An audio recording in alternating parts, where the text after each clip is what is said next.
mereka tidak akan pernah buang air. Baik air besar maupun air kecil. Sebab kalau makan dan minum di surga harus buang air, tentu malaikat harus menyediakan WC. Dan kalau surga sudah ada WC, tentu tinja yang repot. Saudara-saudara kaum muslimin, tidak buang air, juga tidak buang angin. Dan tidak sakit. Tidak terkena penyakit. Penyakit apapun namanya. Sudah di surga itu daerah bebas penyakit. Jadi barangkali kalau keluar ke halaman surga nggak pakai baju masuk angin. Tidak. Sebab di sana repot nyari duit kerokan. Segalanya sempurna, segalanya cukup. Lalu bagaimana kalau tiap saat mereka makan, tiap saat mereka minum, tapi tidak buang air? Konon keringat yang keluar dari mereka, tubuh mereka. Dan keringat yang keluar itu mengandung bau kasturi yang amat sangat harum baunya. Saudara-saudara, kemudian penduduk surga itu oleh Allah diberikan teman hidup yang namanya bidadari. Makhluk Allah yang teramat sangat cantiknya. Yang tidak bisa kita bayangkan macam apa cantiknya. Barangkali kalau kita menonton film, kita kagum dengan bintang-bintang film kenamaan yang cantiknya selangit. Itu mah belum ada seujung kukunya dari para bidadari. Mereka dalam Quran disebut azwajun mutahharah, istri yang disucikan. Apa pengertian suci di sini? Belum pernah tersentuh sebelumnya, baik oleh manusia, baik oleh jin, baik oleh malaikat sekalipun.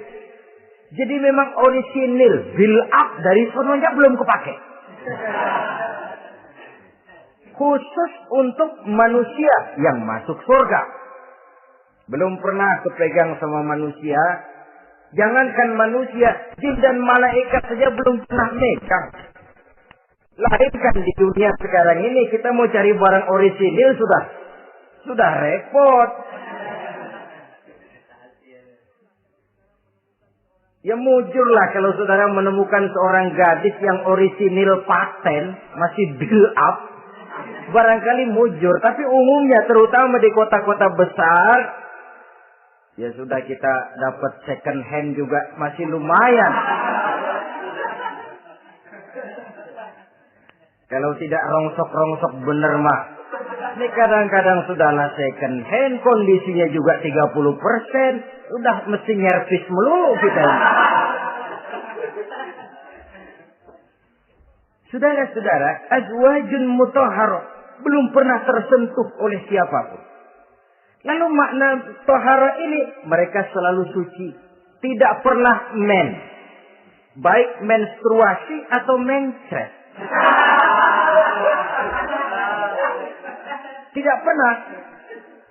Dan kalau perempuan kita, istri-istri kita di dunia ini kan 1 minggu dalam sebulan terkena dapat fasilitas dia untuk tidak sholat, untuk tidak ibadah, masa haid itu. Perempuan di surga yang namanya bidadari tidak akan pernah mengalami haid.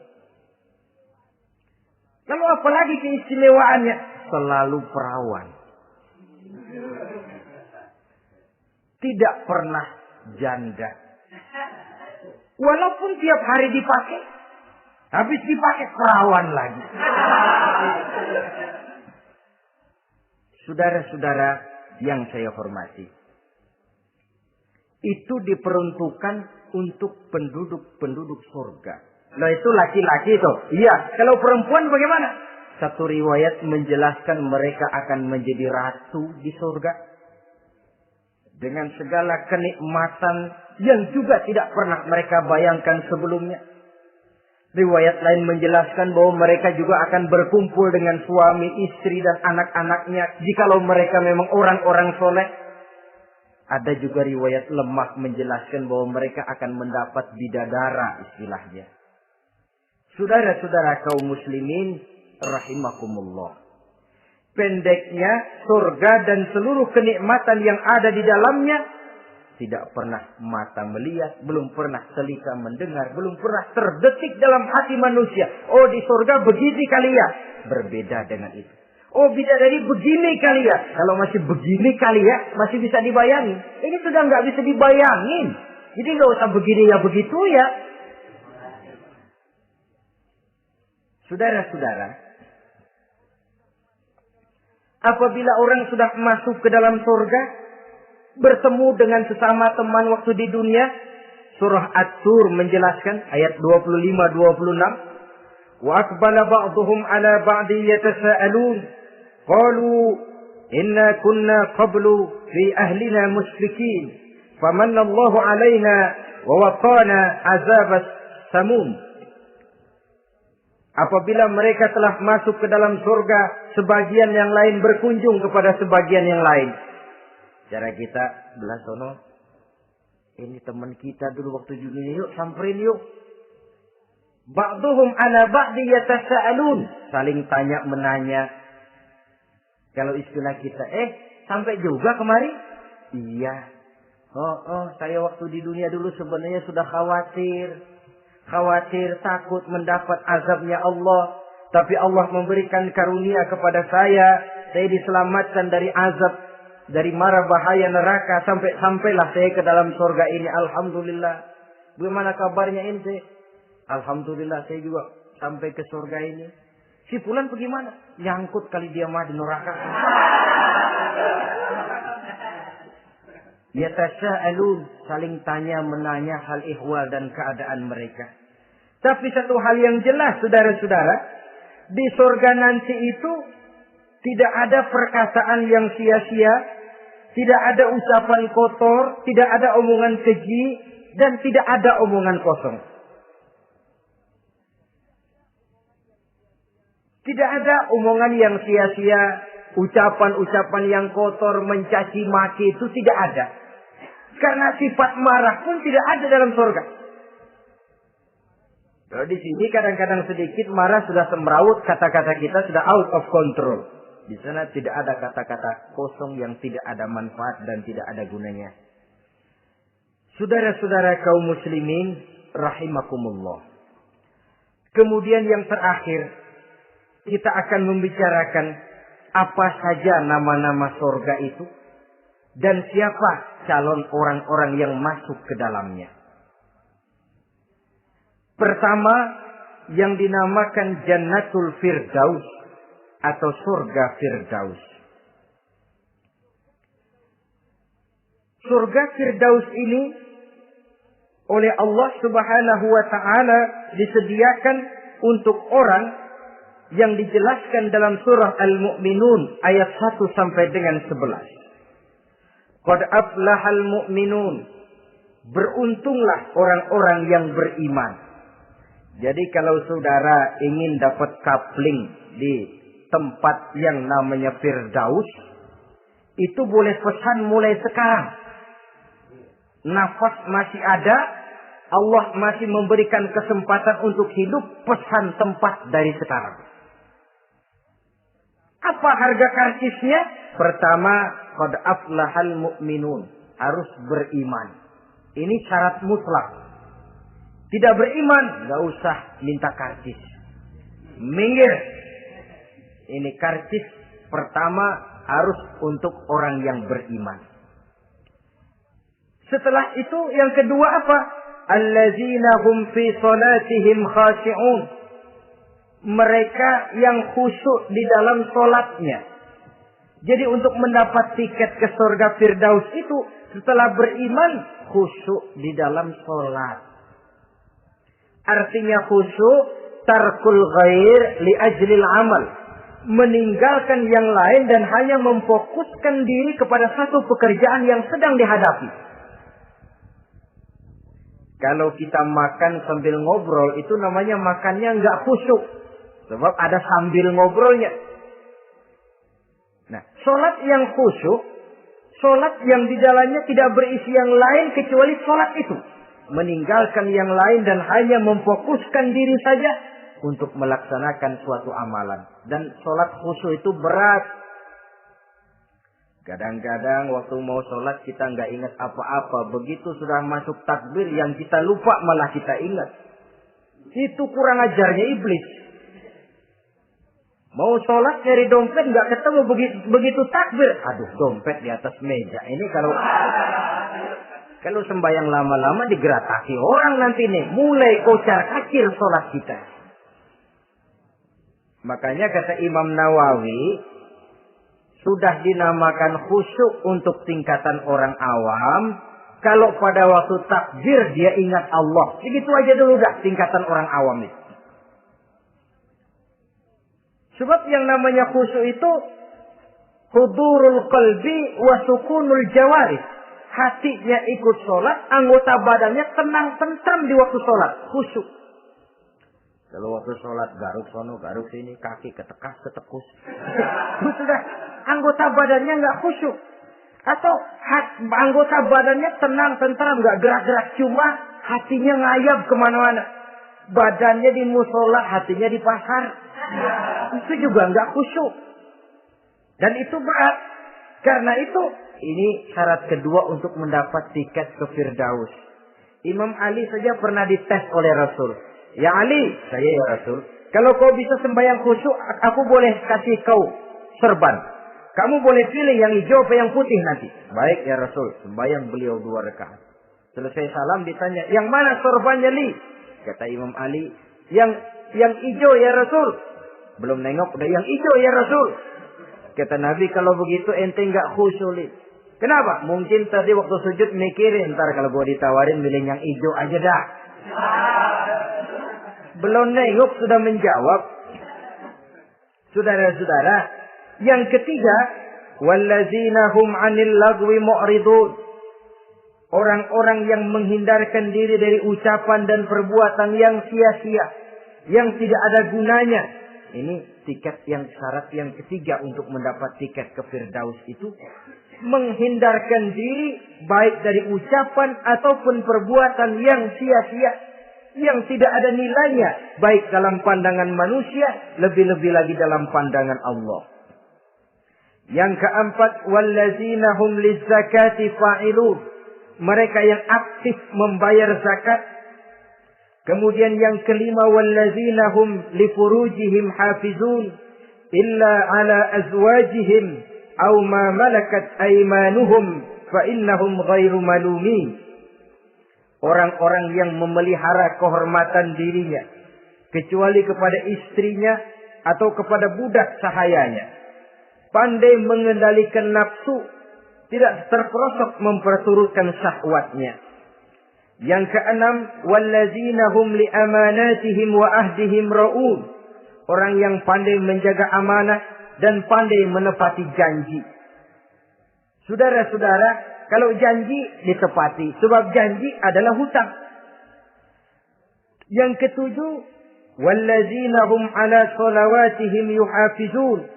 Mereka juga selalu memelihara. Tidak cuma sekedar khusyuk, tapi memelihara sholat dengan baik. Ayat ke-11 dari Al-Mu'minun ini ditutup oleh Allah dengan jelas. Ulaika humul warisun allazina yarisuna al-firdausa hum fiha khalidun.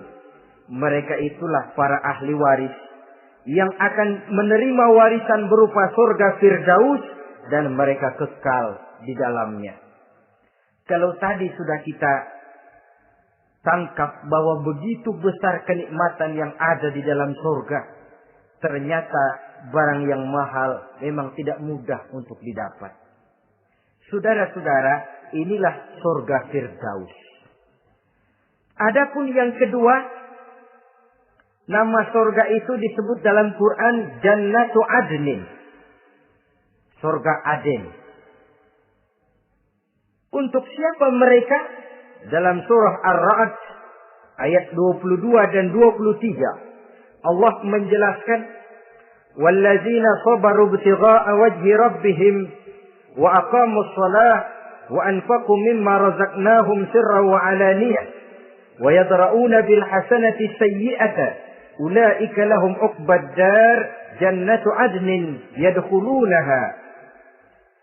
Dan orang-orang yang sabar, wallazina sabaru, orang-orang yang sabar. Sabar dalam apa?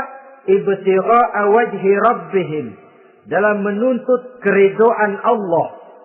Sabar dalam mencari keridhaan Allah. Sujud mencari keridhaan Allah, sabar.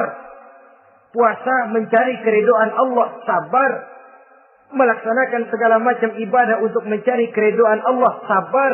Ini syarat untuk mendapat tiket ke surga Aden nanti. Jannatu Adnin. Sabar dalam mencari ridho Allah.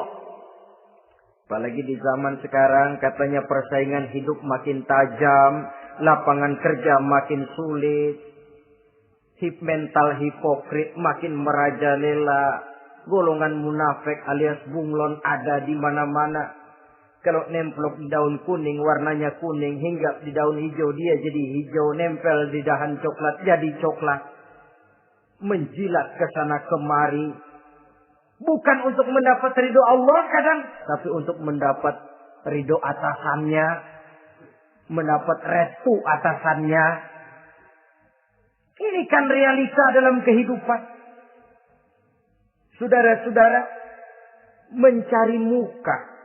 Padahal seorang muslim ibtigha'a wajhi rabbihim, sabar dalam mencari ridho Allah. Lalu wa aqamus shalah, mereka mendirikan salat. Di sini hanya pengertian umum, mendirikan salat. Kalau dalam Firdaus tadi ditegaskan, tidak cuma sekedar mendirikan, tapi juga khusyuk dan memelihara. Ini mendirikan, saudara-saudara. Maaf, ada orang yang mengerjakan salat, ada orang yang mendirikan salat. Apa bedanya itu? Kalau mengerjakan sholat cuma sekedar gugur kewajiban. Pokoknya gugur kewajiban beres. Kadang-kadang pulang sembahyang Jumat nyabet sendal. Enggak sembahyang dia. Sembahyang. Kok nyolong sendal pulangnya? Itu baru ngerjain sholat. Belum mendirikan sholat. Kalau mendirikan sholat, selesai sholat, ajaran sholat diterjemahkan dalam kehidupan. Itu mendirikan namanya. Ada istimrar. Kontinuitas alias kesinambungan. Selesai sholat, akhlak sholat, ajaran sholat diterjemahkan di luar sholat. Itu makna aqamus sholat.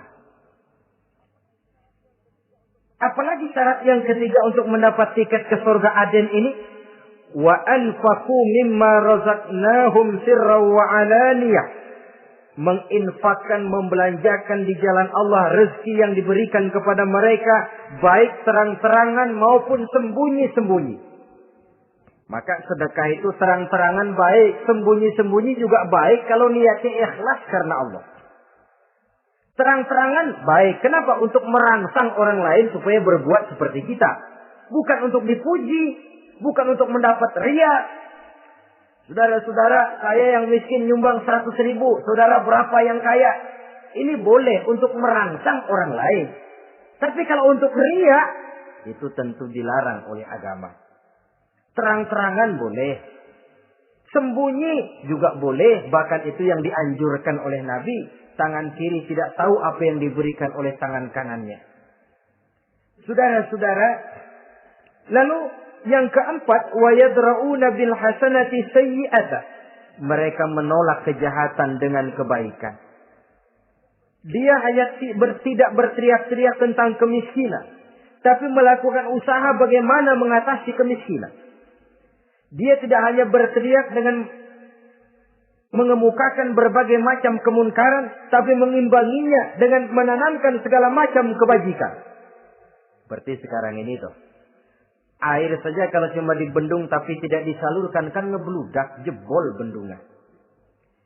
Kita cuma teriak anak-anak muda dihantam oleh kebudayaan barat yang merusak moral. Tapi mana kebudayaan Islam kita? Gak pernah kita timbulkan. Musuh kita adalah kemiskinan dan kebodohan, jelas.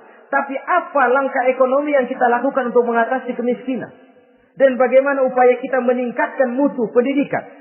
Kadang-kadang yang mutunya baik, mahalnya nggak kejangkau oleh lapisan rakyat yang di bawah menengah ke bawah ini.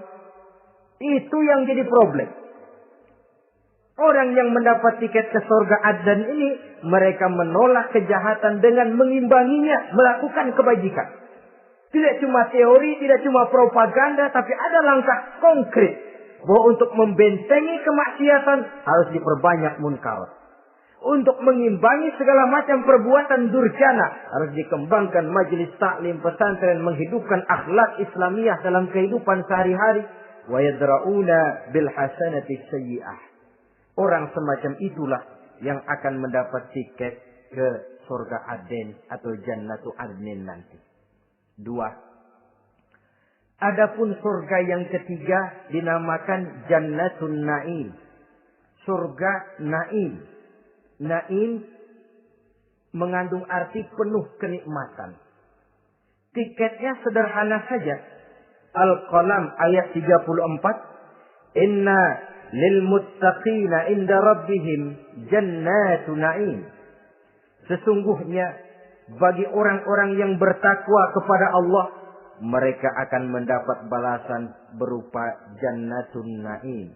Surga Naim namanya. Jadi tidak banyak untuk mendapatkan surga Naim ini, cuma takwa. Cuman takwa yang jadi banyak. Apa itu takwa? Sekarang ini kan takwa jadi lalap. Dan orang sering menggunakan istilah agama di zaman sekarang ini untuk maksud yang tidak sama dengan maksud agama. Padahal takwa ini jelas. Sebelum Islam datang ke Indonesia, kita orang Indonesia tidak kenal kata-kata takwa. Maka kalau harus menggunakan kata takwa, pengertiannya harus dikembalikan kepada pengertian Islam. Ini sih enggak. Orang yang mana aja kalau dilantik bertakwa kepada Tuhan yang Maha Esa, bertakwa, sampai membleh ke bibir bertakwa. Tapi kalau sudah megang jabatan, kadang-kadang takwa ngalor dia ngidul. Tidak relevan lagi. Lalu apa sih yang namanya takwa itu? Sederhana saja. Imtisalul awamir wajtinabun nawahi. Itulah takwa. Melaksanakan segala yang diperintah, menjauhi yang dilarang. Itu takwa. Menjalankan perintah dengan meninggalkan larangan, apa bedanya? Kalau melaksanakan perintah boleh sesuai dengan kemampuan. Tapi menjauhi larangan mutlak. Laksanakan perintah Allah sesuai dengan kemampuanmu. Tapi tinggalkan larangan Allah mutlak. Mampu tidak mampu, tinggalkan. Enak kalau ada perintah, jauhi larangan Allah semampu kamu. Ya enak, tinggal kita milih. Saya belum mampu ninggal teler itu. Lezat itu, belum mampu. Yang boleh semampu kita melaksanakan perintah. Sholat semampu kita. Asal jangan mampu lalu pura-pura tidak mampu. Puasa semampu kita. Jihad semampu kita. Tapi kalau sudah meninggalkan larangan mutlak. Mampu tidak mampu harus ditinggalkan. Jadi kelihatannya sederhana takwa ini. Tapi masalahnya rumit. Melaksanakan yang diperintah. Menjauhi yang dilarang. Dan itu tiket untuk mendapatkan surga Naim atau Jannatun Naim.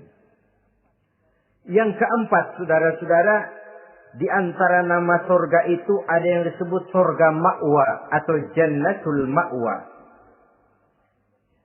Apa tiket untuk sampai ke sana? Surah An-Nazi'at ayat 40 dan 41. Wa amma man khafa maqama rabbih wa nahan nafsa 'anil hawa fa innal jannata hiyal ma'wa.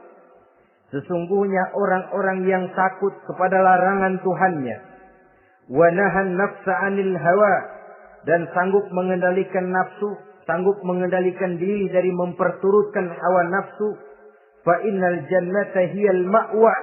Surga ma'walah tempat tinggalnya nanti. Jadi tiket ke Jannatul Ma'wa ini pertama khafa maqama rabbih, takut kepada batas-batas yang telah ditentukan oleh Tuhannya. Ini batasnya, kamu jangan nyebrang ke sini. Ini batas yang halal, ini yang haram.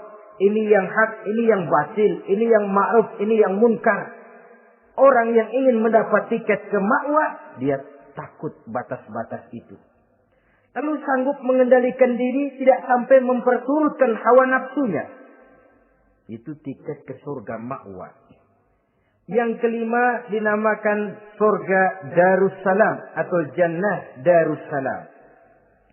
Dijelaskan dalam Al-An'am ayat 126 dan 127. Wa hadza siratu rabbika mustaqima wa qad fassalna al-ayati liqaumin yatadhakkarun lahum darussalam inda rabbihim wa huwa waliyuhum bima kanu ya'malun. Inilah jalan Tuhanmu yang lurus. Telah kami pisahkan ayat-ayat kami bagi kaum yang mau berpikir. Jadi kelihatan di sini untuk mendapat tiket ke Darussalam, istiqomah mengikuti jalan lurus. Istiqomah berpegang kepada Islam. Dan pandai membedakan apa yang memang oleh Allah sudah dibedakan. Antara yang hak dan batil, antara yang benar dan salah. Dan selalu ingat kepada ayat-ayat Allah. Itu surga Darussalam. Yang keenam dinamakan Darul Muqamah. Siapa penghuninya? Surah Fatir ayat 34-35. Wa qalu alhamdulillahillazi azhaba 'anna al-hazan.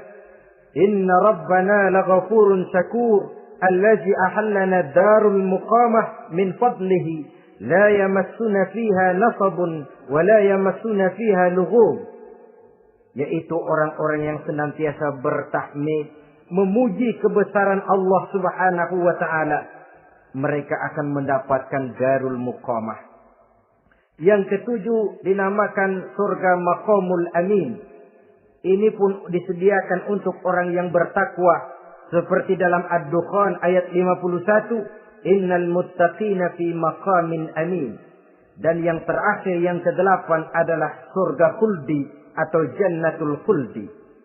Dalam surah Al-Furqan ayat 15 dijelaskan, "Qul adzalika khairun am jannatul khuldi allati wu'idal muttaqun kanat lahum jazaa'an wa masira." Saudara-saudara kaum muslimin rahimakumullah. Oleh terbatasnya waktu, inilah sekelumit tentang surga dan calon-calon penghuninya. Mudah-mudahan dijadikan kita oleh Allah termasuk salah seorang di antara calon-calon yang kelak akan menjadi penghuni surga, mendapat kenikmatan yang kekal dan abadi di dalamnya. Amin ya rabbal alamin. Terima kasih atas segala perhatian. Mohon maaf atas segala kekurangan. Usikum wa nafsi bitaqwallah. Wassalamualaikum warahmatullahi wabarakatuh.